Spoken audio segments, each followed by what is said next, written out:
Jim, welcome to the podcast. It's great to have you. Hi, Will. Nice to see you. Thrilled to be here. Yes, so I'm thrilled to be talking about our mutual pet topic, how AI is affecting marketers today. And the answer to that question is constantly changing, and that's what keeps it interesting, right? That's right. I mean, I think there's two ways to look at the short answer to that question, Will. In some ways, it's not changing marketing at all, and in some ways, it's sort of tectonically shifting everything. What do I mean by that? There are some sort of durable, enduring, evergreen concepts in marketing: segmentation, targeting, positioning, customer experience, pricing, right? Like marketers still need to think about those kinds of things. The proverbial where to play, how to win. That so, we could have talked about 50 years ago. We could talk about 50 years from now. So Yeah. there's some enduring things, but yet then the tools of the craft, how we do that, how we think about it. I mean, I'd love to try and map where we are. We're going through this huge change, and it's a technological one. And some of us that are old as you and I have been through this before, most Yep. notably with the internet. Yep. That was a massive and still remains a massively transformative technology. So we've been here before. We've been through these adoption cycles or adoption curves, whatever you want to call it. Where are we in the AI adoption curve? Yeah. So look, I mean, again, we should note for all the listeners, of course, that you and I are fully understanding that AI is not new. It started in 1950, Yeah. right, with the great Alan Turing, and then went into a 30-year winter. But, right, for practical purposes for most marketers, it burst onto consciousness in November of 2022 with the launch of ChatGPT. So where are we? 2023 for most marketers was discovery, awareness, understanding, playing with it maybe personally. 2024 then was sort of a year of, let's try to think about what this means for the business. What are some of the possible applications or use cases? What are some of the risks? What are some of the Mm. technologies? Working with my CIO and starting pilots. Many companies, by the way, have been stuck in pilotitis, and we can talk about that.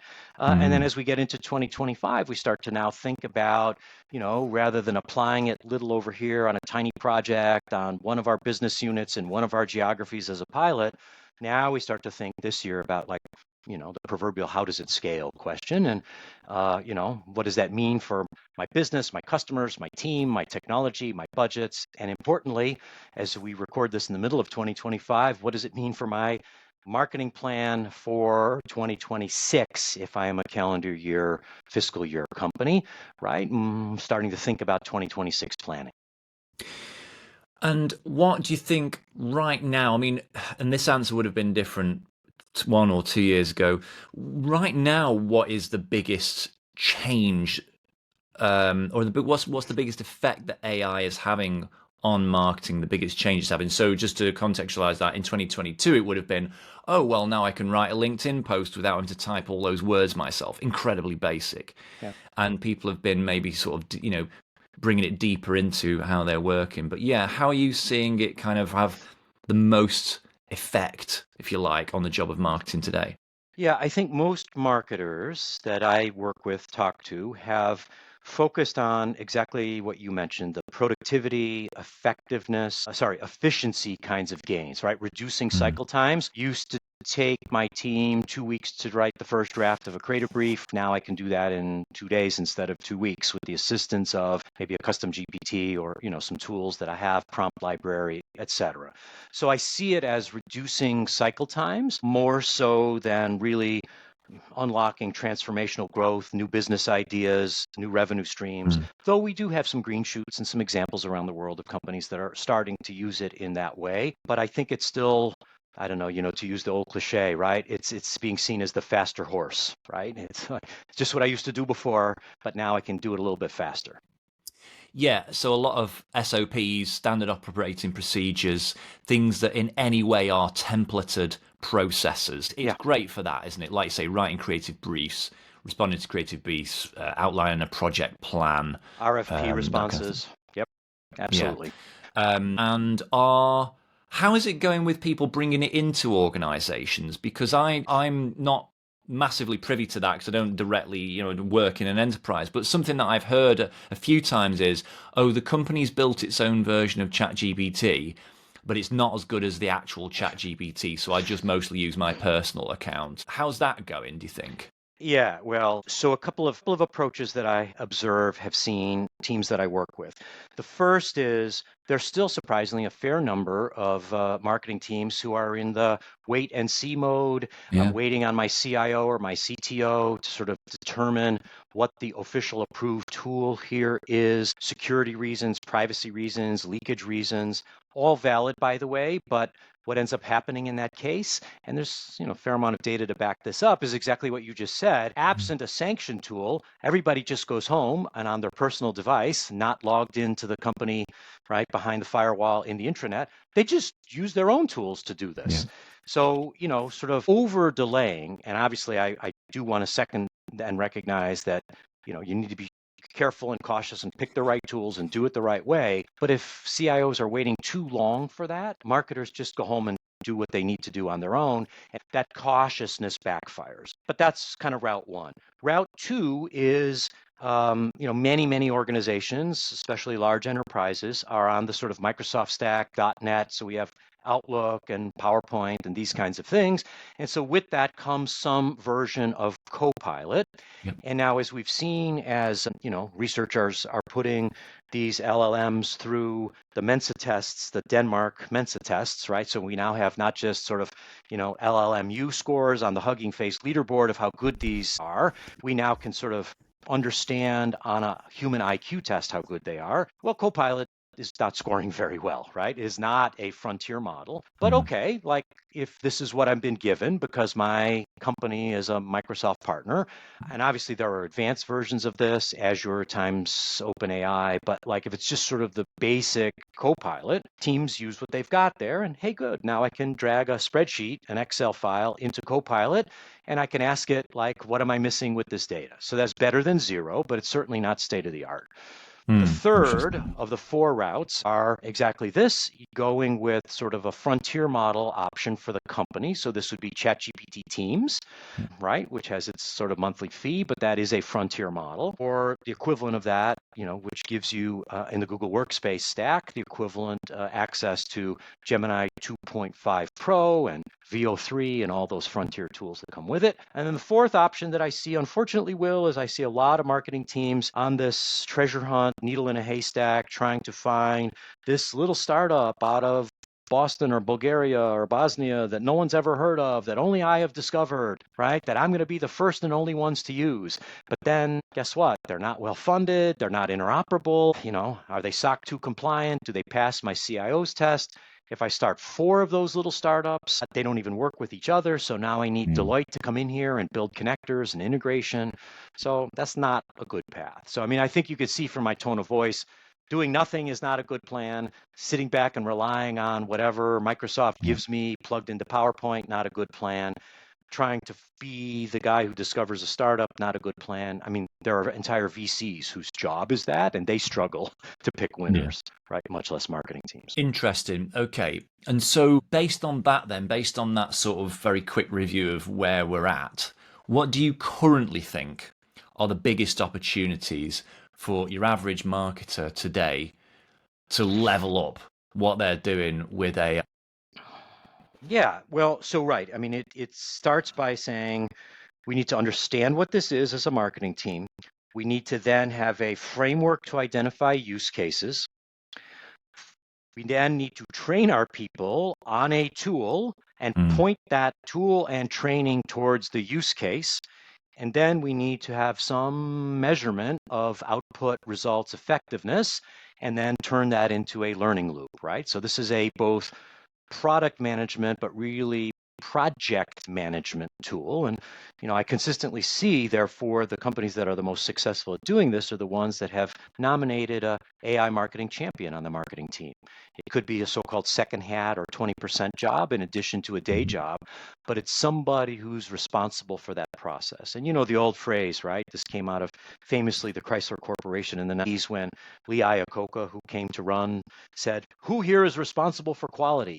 And all the folks in the boardroom raised their hand and said, "Well, we all are." Well, if everyone is, no one is, right? So if you ask your marketing team who's in charge of making sure we are AI powered or AI enabled, and if The answer is everyone. The answer is no one. You need a AI marketing champion to shepherd through those steps of the process I described. Interesting. That's really interesting. Yeah, I agree with that. And when we last spoke and we talked about trends for the coming year, one thing you mentioned was AI agents, and that's only hotted up as a topic. Yeah. A lot of things, it feels to me, well, certainly when I click on YouTube thumbnails, that talk about being agents aren't really agents. They're just sort of automations and things like that. So I don't think that's helping the fact that it's quite a confusing space for people. Yeah, So 100%. And where are we with that, do you think?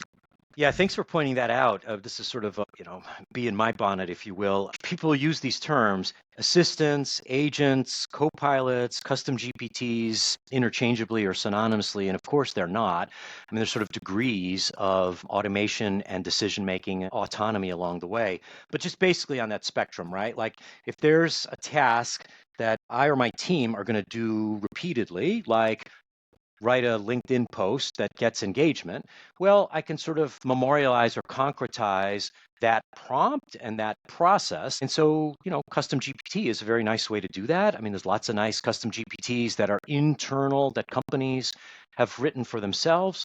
Prompt libraries, custom GPTs, there are external ones as well, but marketers are always forever doing competitive analysis, right? So I can use LLMs for that very well, but instead of every person figuring out how to ask it to do that every time, we can create a custom GPT. I tell it the category, I tell it the brand, it'll go do that, right? So that's very nice, that's useful, but that's not an agent, right? An agent has to then have some degree of autonomous decision making with your permission and under your control, and be able to then take some action or execute something in an external system.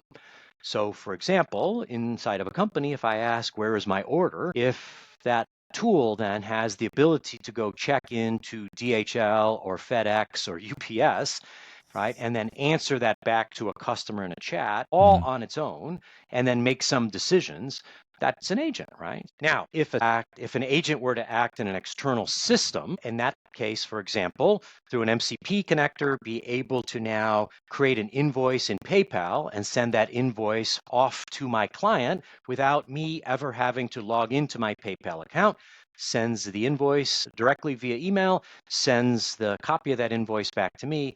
That's now true agentic behavior, more than just kind of memorializing a repetitive task.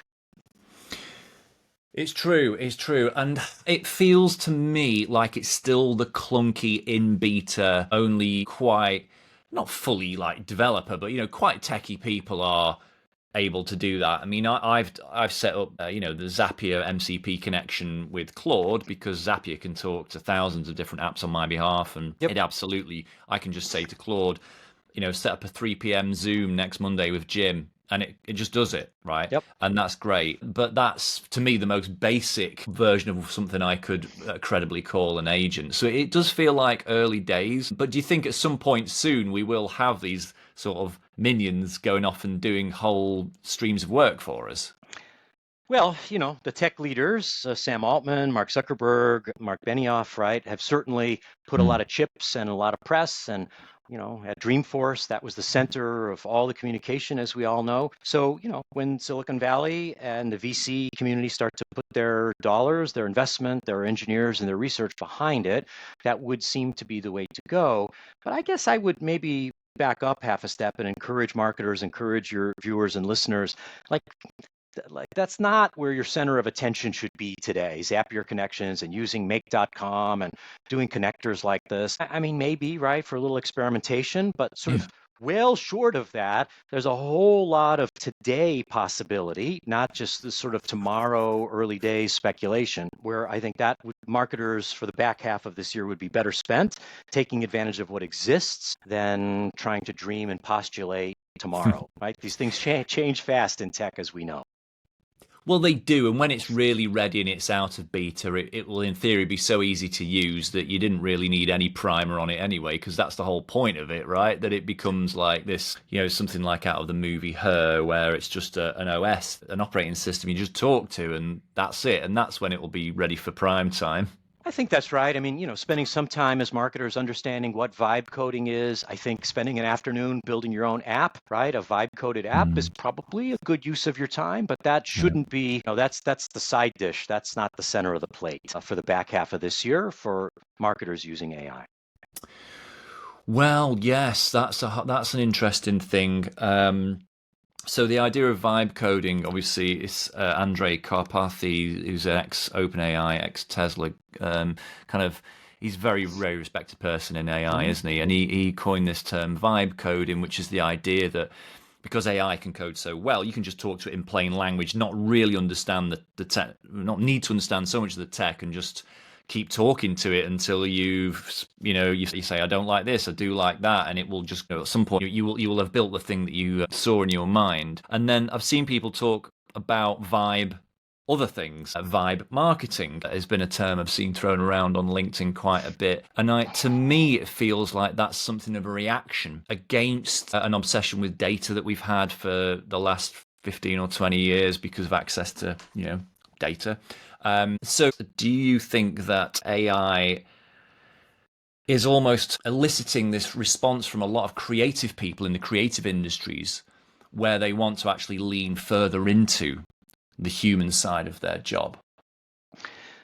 Yeah, look, marketer's job is to be the group in the company that is closest to the user, the customer, the consumer, the buyer, right?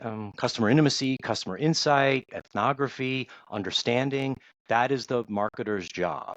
And I think you rightly point out that we should see any and all of these technologies, these tools, these trends as a means or in service to us better creating experiences that our customers desire and feel are value added. If we sort of look at these tools as the end in of themselves, like, hey, look, isn't it cool I made an app?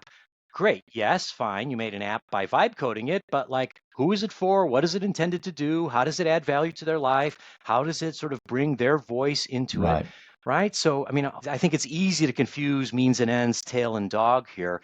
And I would also just say, I sort of side with, Professor Mark Ritson on this, which is, these terms like vibe marketing or growth hacking, I think tend to devalue marketing as a craft, marketing as a profession, marketing as a True. science, sort of suggesting like, oh, it's not that hard. Anybody could just do it. Well, it is hard, right? And not just anybody could Yeah. do it. So we don't want to lose track of that. No, we don't. And we also want to lean into the things that humans are better at. And that does tend to be the creative side of it. But as anybody knows, creativity always seems easy because it's always been glamorized. Yeah. But anyone that's tried to write a book like yourself and like myself, or do anything creative like make a video knows that when you're doing it, it's not often not enjoyable. It's like having the inside of your Yeah. brain scraped out, and but it's rewarding to have done it. It's not necessarily enjoyable to do. So, and that's creativity for you. It's hard to get it Yeah. right and to do it well. What do you think are the things that we should not be using AI for specifically, if anything? Well, I am cautious in bold statements again that you see on LinkedIn and other places that AI will never be able to do this, or AI will never be able to do this, or can't do this, or can't do that. And then 2 weeks later, of course, we see its ability emerges to do some of these things. So I I think we're probably on the safest ground to say at this point, AI is best or better at answering questions and humans are better at asking the questions, right? Like, so when you Mm, start by saying that's sort of a creative or strategic aspect of humans and human experts and good marketers, right? They're curious people. They say, I wonder, how could we make life better for people? Would they like the mushrooms in the supermarket pre-sliced, right? How would that work? Would that save them time? Would that be a value add? Right? I mean, these kinds of things originate by experience in marketing with customers, talking to them as human to human. And then that begets these questions or these opportunities. And that's where I think then the tool sets, the partnerships with technology, AI, can then help me turn that into a concept. It can help me then turn that into something I could show consumers in a focus group or in a quantitative survey. It could then help me produce the LinkedIn post, et cetera. But I think the root of this, really needs to start with an understanding of, strategy and customer, because absent that, like, I don't know, this is what's called AI slop, right? Like, I certainly generate a lot of stuff, but if it's untethered or not anchored to value for my customer or my business strategy to grow revenue, profit, and share, then it's just stuff, isn't it?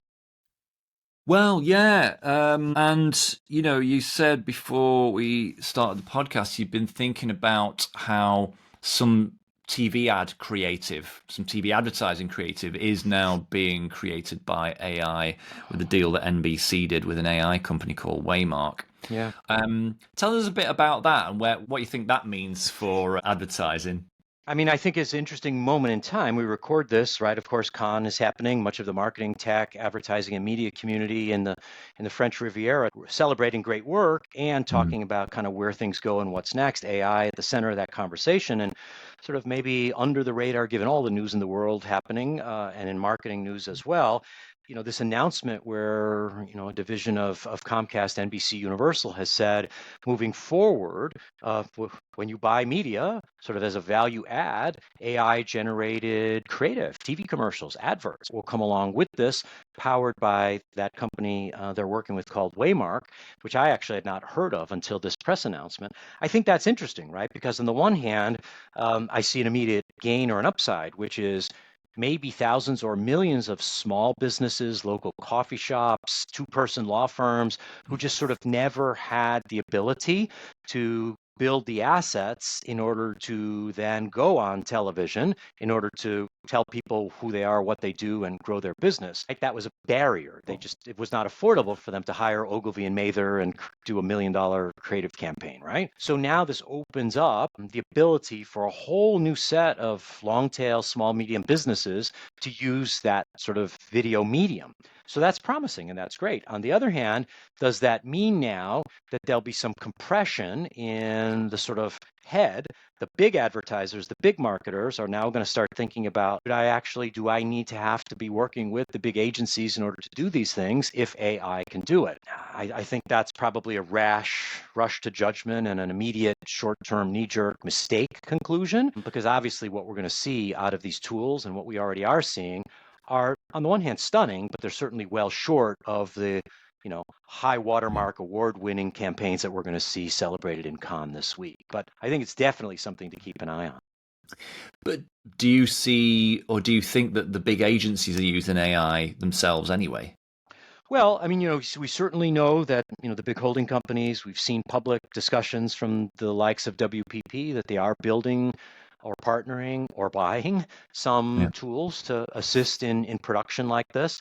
And in that case, it's, an aid and augmentation to the, very talented creative teams, strategy teams, account teams to kind of accelerate the process and move that forward. So, yeah, and I mean, I think this is part of, you see some announcements and changes in leadership at WPP here over the last 2 weeks. You see a rebrand now to WPP Media, which they said we are an AI first company, right? So I think, everyone from small businesses trying to figure out how they create assets, whether it's on television or on LinkedIn or Facebook, all the way to the big brands and the big agencies are now trying to think about, at every sort of link in the production and strategy value chain, how can AI or how should we be thinking about using AI? I tell you, I'm glad I remembered this because you're exactly the person I want to ask about this.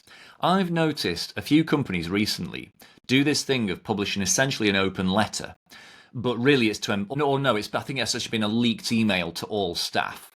But it's then become an open letter because obviously it finds its way onto LinkedIn, where it says, we are now an AI first company and it's time for you to get used to that. And that's to all employees. Now, I think it's curious because I'm like, well, A, it's obviously going to leak. B, obviously that makes every company look awful. I think. I mean, there's going to be backlash anyway, right? However much you love AI, it sounds some form of dystopian labor replacement kind of thing. So why do companies do that? Why have they been making these kind of wide announcements about we are now an AI first company? I don't really get it. Yeah, I think a couple of possible motivations there. I mean, we've all been seeing these kinds of announcements. I think the first is, not actually intended for the employees, the daily workflow, or the clients. It's a announcement really intended towards investors to say we are cutting edge, we are making use of the latest technology, and we are being kind of cost conscious, right? And managing our bottom line very carefully. So that's sort of an investor Mm. Wall Street kind of True. Yes. Good point. a pronouncement more so than internally. I think secondly, internally, why would you do that? Well, kind of, I guess, two ideas. One would be to kind of make sure you're attracting as new hires people who are forward thinking, who buy into the future, who are comfortable with technology. So it's sort of a recruiting announcement in a certain sense, right? Like if you are a forward thinking person, already fluent with these tools, come join us because that's the kind of company we are. And then the Mm. other sort of part B internally, Will, I think is it's also a very strong signal to folks to say, you know what, this is a skills training up leveling moment. I expect everyone here to be able to be fluent and do this. It's no longer optional. So, get on the train, get on the horse, take advantage of our trainings. This is no longer optional. So those are probably the external and internal with the two internal motivations that I would see. That said, I agree with you that, we've seen quite amount of internal and external backlash to these kind of announcements and pronouncements because it sort of does have the, Charlie Chaplin cog in the machine, dystopian, right, vibe to it. Yeah, I think so, but it comes across as a bit tone deaf out of context, and it's Yes. easy to, I suppose, criticize that. But for all the reasons you've mentioned, I suppose particularly the investor message saying that yeah, this company is not going to allow inefficiencies to hurt your share Yeah. price and Yep. your investment is important, isn't it? So thinking about that, thinking about jobs, how do you see this currently and in the near to mid-term affecting jobs in marketing? Who is it going to affect most, and how can we sort of protect ourselves against losing our jobs, do you think? Yeah. So how does it affect jobs? Well, first of all, we say, how does it impact productivity? And a rather large scale study was released at the beginning of this year from some researchers at Stanford, where they looked at a variety of tasks that white collar workers, marketers, consultants, et cetera, would do on a regular daily, weekly, monthly basis. And the punchline, if you will, I hate to reduce you know, high level academic study to a punchline, but at the risk of doing so, it basically says tasks that typically took on average white collar workers, marketers 90 minutes to do with well trained AI usage and frontier AI models reduces that from 90 minutes to 30 minutes. Okay, Wow. so what effect does that have on jobs? Well, okay, that means one of two things. Either each individual, now with a state of the art frontier model, well trained on how to use it, can now do 3 times as many tasks, right? It like triples, it has the potential to triple productivity. And, in global economies, productivity growth has been sort of one of the key markers of GDP growth, right? If we can increase productivity, then GDP follows. And GDP, productivity rather, has been stubborn, right, to kind of move that in any step change function. So the one way to think about this, now this is the macroeconomist view, is to say, if it makes my workers 3 times more productive, that's a good thing, right? Because then we have more output. More output can increase GDP, and that's a good thing for the economy and for the world. The Hmm. other way to look at this is to say, well, wait a minute, you can do these tasks in a third of the time. Maybe I only need a third of the people, right? Could I really, bad conclusion to jump to, but a logical one is to say, well, maybe I don't need 2 out of the 3 people that I have hanging around here, right? Hmm. So, I think that's a wrong and bad conclusion, but I think what we'll see happening is that sort of calculus somewhere in between to say, maybe I can do some more things, but maybe I don't need fully quite as many people. And that's sort Yeah. of that messy meet in the middle where we're starting to see this move forward. True, and it's funny because people there's something about that. Well, Javon's paradox it sometimes gets referred to. So Yeah. people always assume, oh well, companies will just do the same stuff with less people, and the people who assume that don't tend to know quite as much about how businesses work. They tend to be people who haven't run businesses, But obviously, as you know, and certainly when I think of my experience, when you're given that kind of efficiency gain, you don't want less people. You want the productivity jump. You want to be able to do more and bring more money in. Yeah. And you don't have to sign off extra budget because these people are already on the payroll. So it can be quite a quick productivity boost. Whereas saying as a company, we don't want to grow, we just want to cut costs and stagnate. I don't Right. think any company ever wants to really make that decision. I can imagine some smaller businesses doing that. Maybe they've never loved having to employ two marketing people, and now they can just get away with employing one, but also doing a bit more fine. So it's interesting that, isn't it? Yeah, I mean, I think that's right. I mean, obviously, your investors, your shareholders, your board, your CFO wants you to run a tight ship in marketing and be as Mm. efficient as possible. But yeah, right. If I said, well, instead of $1 billion in revenue at a 20 margin, I can give you $100 in revenue at a 90 margin. I don't really know any global No. Fortune 5,000 companies who would take that back. No, absolutely not. And I think that's what we'll see. And I think we always forget. We always think that there can't be any more work to do because we're at the end of history.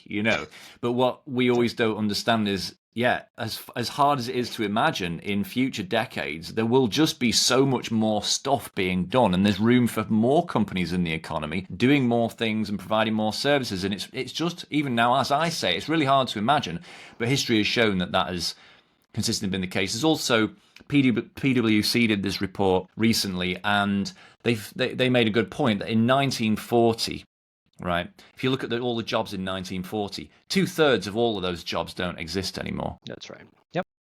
and they've been replaced by jobs that were mostly enabled by new technology. Right. So this of course again bodes well for the macro view. Of course, for the micro view, each individual, right? Like some will be on one side of that calculus and some will be on the other side of True. that calculus, right? So, if you and I had a taxi cab business and then Uber comes along, well, we might feel Oh, yeah. one way. On the other hand, if we were a sight challenged person and now we can summon an Uber and go through the drive-through at McDonald's, right, which we never could have done before, that's a life-changing experience. So you see sort of, at the macro level, there's one outcome, but at the micro or individual level, there's a variety of outcomes. And I think that's what we're looking at here. Yeah, it's going to be interesting. So, okay, give me the most practical advice you can. Let's say I'm a marketer. Let's start with I'm a junior marketer, and I'm going to ask you a middle and a senior in a minute. I'm a junior marketer. Where should I be leaning in when I'm thinking about my career? Yeah, so if I was a junior marketer today, my best advice would be to call it nail your day job. If you have a execution job, if you have a repetitive, continually do this kind of a job, obviously you want to do that very, very well. At Hmm. the same time, do a yes and start to work with your manager and say, great, I'm doing the day job you hired me to do. And increasingly, AI will make that 90 minutes down to 30 minutes. And in that now new 30 or new 60 minutes that's been ginned up, right? Can I sit in and raise my hand to help with new product development, to help with consumer research, to help with 2026 planning, to help with hiring and recruiting, so that you're not only known as or boxed into tasks that likely, right, Yeah. are those that AI will increasingly be doing. True, true. Okay, I'm a middle manager. I'm a marketing manager, maybe even getting on towards thinking about becoming a head of marketing. I'm in that kind of phase, middle career. Is that any different, do you think, that advice?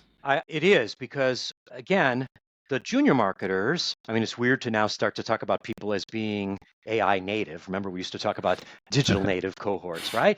But, these are the folks that, increasingly, in university were Yeah. working with AI tools, took AI classes, used it to help them write their papers, all this kind of stuff.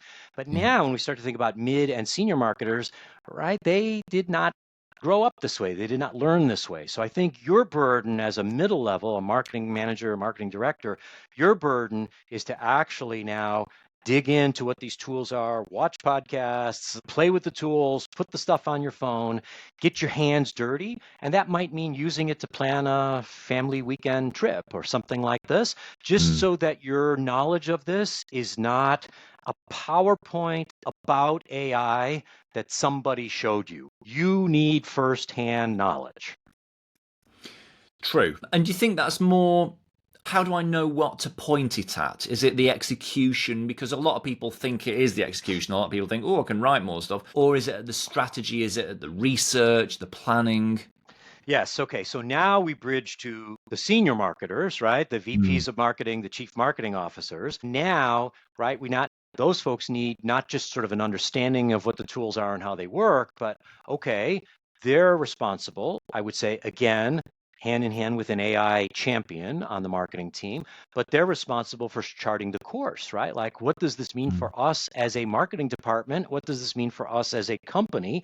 So you should have a voice in with the rest of the C-suite and the board, the investors, right, to help shape and steer what does AI mean for us as a company? And then the second hat is steer what does this mean for my 20-person, 40-person, 10-person marketing department. So yeah, now when we talked earlier about like understanding kind of the four core use cases, helping shape the tools, working collaboratively with my CIO or CTO partner, that's kind of the CMO task. And that's, where I focused obviously a lot of my work with the AI Marketing Canvas project. Well, you just submitted your manuscript for the second edition of the AI Marketing Canvas. Yes, indeed. Thank you. What were the biggest updates? Because that might tell us a bit about how things are different now versus when was the first edition published? The first edition came out in 2021, so we were pre-ChatGPT. Yeah, and obviously, given that it was pre-ChatGPT, the first edition was largely focused on what we'll call machine learning, predictive AI, looking at a data set, right, and using that to sort of likely to attrit, likely to stay, who will be a good customer, who will be a bad customer, and so on. And so, the biggest shift here, obviously, over the past couple of years, and therefore in the new book is, we've added sort of the left and right brain AI, the predictive AI, machine learning, as well as now the generative AI. So big sections on that, and lots of case studies and interviews with CMOs who, are now in various stages of successful or not successful, early or later application of that. So that's a big chunk. Agentic, obviously, that we discussed earlier, big portion of this as well. But I think, the two other areas beyond that obvious area that we focused on is just really kind of zeroing in on the use cases, right? I mean, you go to these conferences and people stand up and say, here's the 39 use cases. Well, I don't know. How about you, Will? I can't keep track of 39 use cases. So we've kind of essentialized this to saying, look, these tools can either drive efficiency or transformational growth. You can either apply that internally to things your team does behind your firewall and in your building, or externally to your customers, right? So there's kind of the 1, 2, 3, 4 use cases. And we have a large discussion in the book about like helping folks understand those use cases. And then at the end of the process, a lot of talk about what we've been discussing here today, Will, which is what does this mean for training, for hiring, for rewarding people, for culture, for workflow. I mean, this is the biggest who moved my cheese, right? In our lifetime, even bigger than the web. So, those are some of the updates and exciting things that we've got in this forthcoming edition. Brilliant. I have never heard that expression before in my life. The biggest who moved my cheese. Well, maybe I should register trademark that. That's fantastic. I'll get ChatGPT to explain that in detail, Yes. the etymology of that to me later. What is the single most impressive thing AI has done for you ever?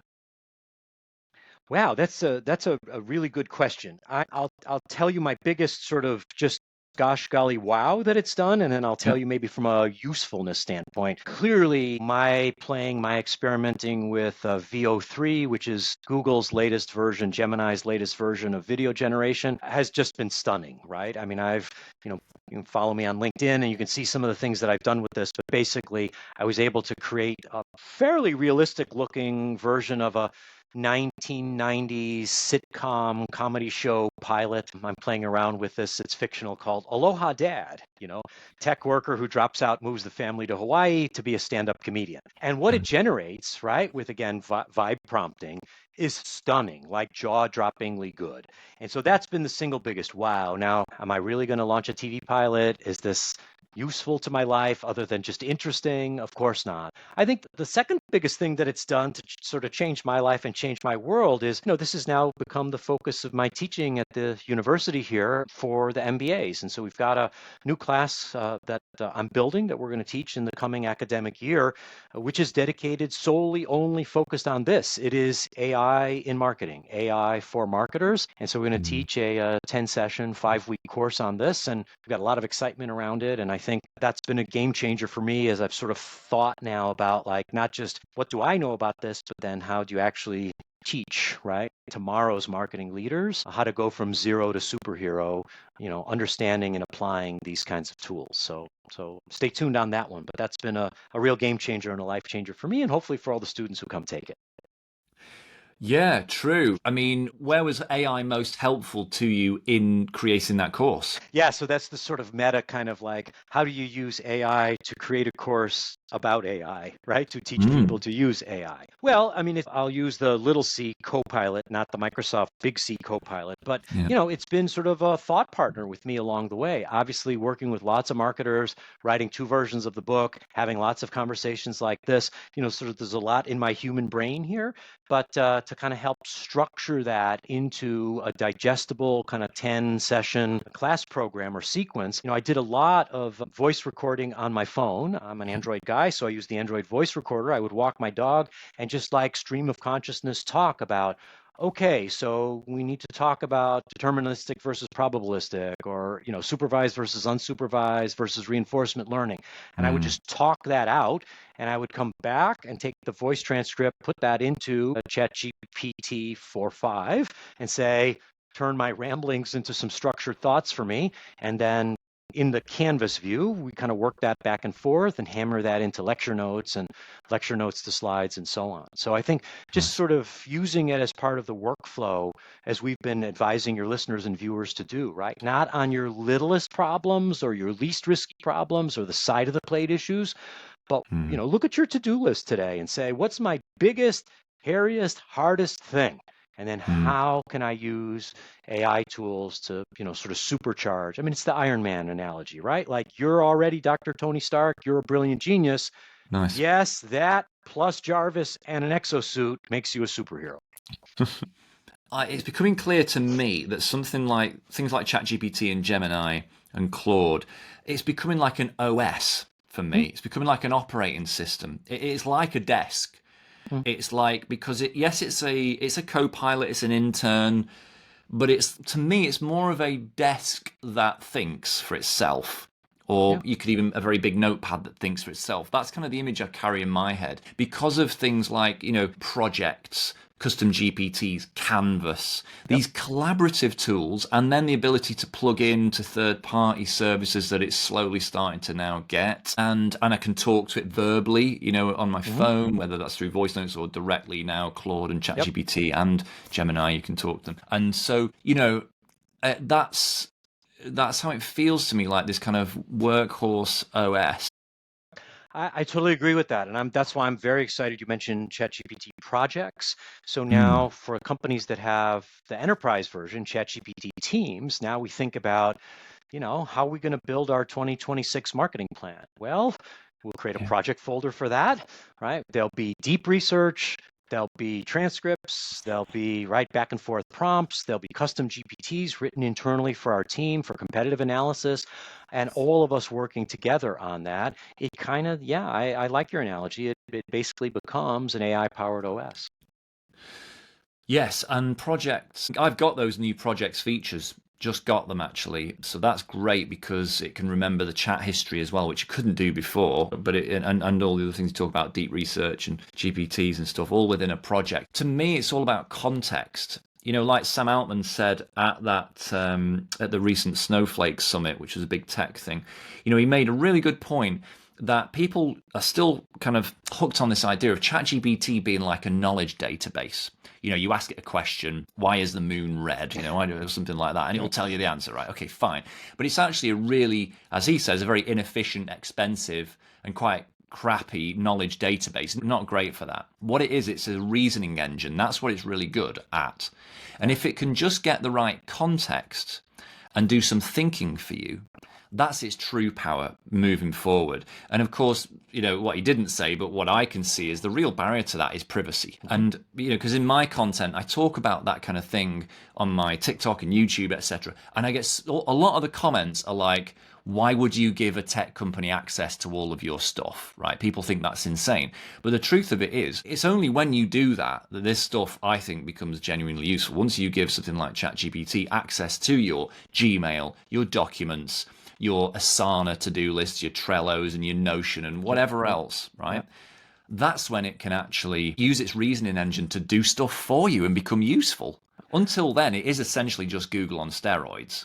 Yeah, I think that's right. And I watched that video as well at the Snowflake conference, and that same point jumped out at me. This is not a chatbot, it's a reasoning engine. And I think the more people can make that mental pivot, then you'll see the power in it more clearly. And then obviously for it to be a reasoning engine, it needs something to reason on, right? It needs input, it needs context, it needs data, it needs things that that it needs to know in order to be a reasoning partner, a reasoning assistant, a reasoning engine for you. And I think that's the real power of this. And boy, we're just starting to see the beginning of it. Like you, I had a conversation.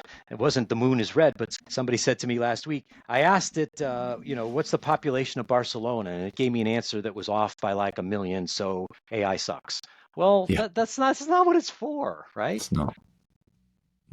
Okay, so to encapsulate all that we're talking about, tell me what top tips would you have for a graduate right now wanting to make sure that they absolutely get ahead in terms of being an AI-powered employee?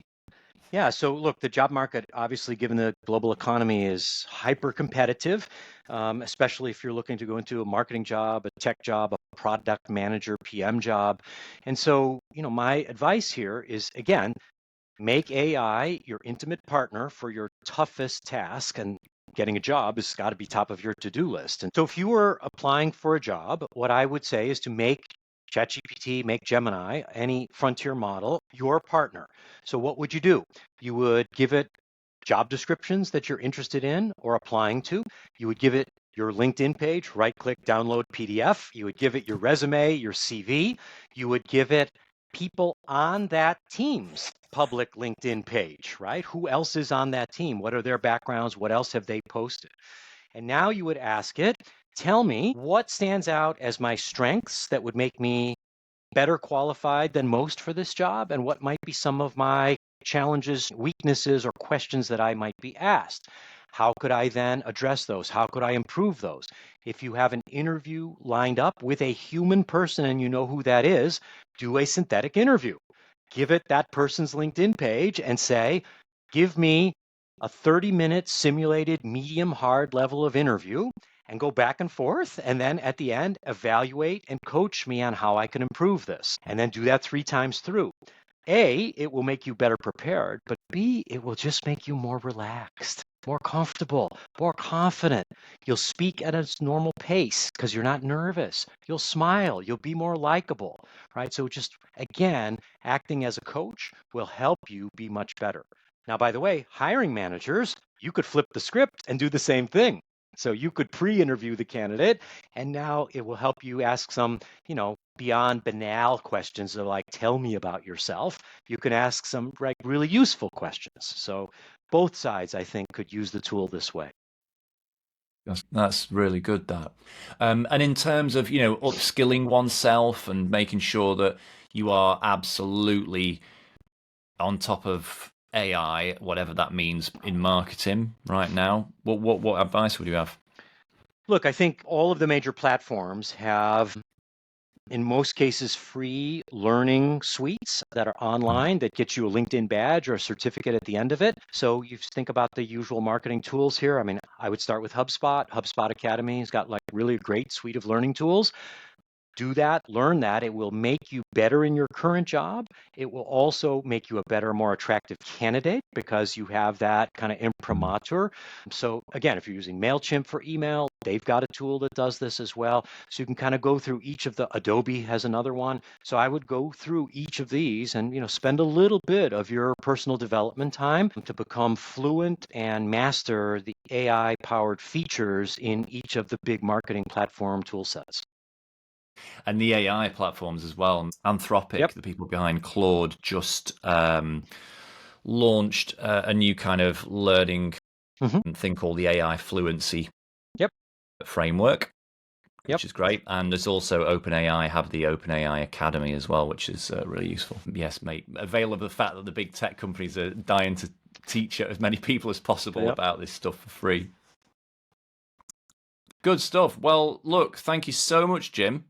I feel like we've learned so much, as we always do. I mean, that's your job. I mean, you are an educator, well-oiled. It's been an absolute pleasure. Just remind our listeners where they can find and connect with you online and where they can get hold of the second edition of your book when it comes out.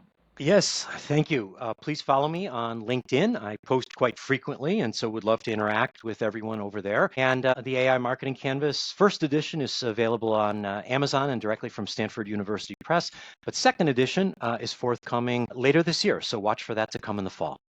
Great, we will do. Thanks very much. Hope to catch up again soon, Jim. Thank you. Thanks, Will.